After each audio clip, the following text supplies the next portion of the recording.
மெஸ்ஸியோட performance இந்த world கப்ல world கிளாஸ்ல இருக்கு. 2 மேட்ச்ல 5 goal. First match hattrick, second match ஆஸ்திரியாவோட 2 கோல். தரமான சம்பவம். அதுல எந்த ஒரு மாற்று கருத்துமே இல்ல.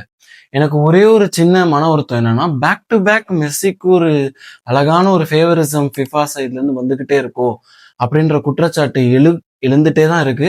அதை நிரூபிக்கும் வகையில திரும்ப திரும்ப ஏதாச்சும் ஒரு சம்பவம் நடந்துட்டே இருக்கு. எல்லாரும் நம்ம ஹேட்ரிக்கும் இதையும் புகழ்ந்து பேசுறோம். நானும் சந்தோஷப்படுறேன். ஆஸ் ரொனால்டோ ஃபேன், ரொனால்டோட மெஸ்ஸி இந்த 2 மேட்ச்ல சூப்பரா பெர்ஃபார்ம் பண்ணியிருக்காங்கிறதையும் நான் ஒத்துக்கிறேன். பட் ஆனா அதை பெர்ஃபார்மன்ஸ் பண்றதுக்கு முன்னாடியே மெஸ்ஸி சென்ட் ஆஃப் பண்ணப்பட்டிருக்கணும். இப்படி ஒரு டெலிபரேட்டான ஒரு ஃபவுல் வச்சதுக்கு பேர் ஃபுட் ஸ்டட்டோட ஆப்பனண்டோட காஃப்ல பின்னாடி இருந்து வச்சா இந்நேரத்துக்கு ரொனால்டோக்கு 4 ரெட் கார்டு, 40 ஹெட்லைன்ஸ் போட்டு அவனை வெளியே அமைச்சிருப்பாங்க. இந்த ஒரு விஷயத்தை தான் ஃபேன்ஸ் திரும்ப திரும்ப குற்றச்சாட்டு வச்சுக்கிட்டே இருக்காங்க. இதை மட்டும் அர்ஜென்டினாக்கு ஃபிஃபா கொடுக்குற ஃபேவரிசமை தவிர்த்தா அர்ஜென்டினாவுடைய குளோரியை யாருமே எந்த ஒரு கமெண்ட்ஸும் வைக்க முடியாத அளவுக்கு அவங்களுடைய திறமை எங்கேயோ ஒங்கி இருக்கும்.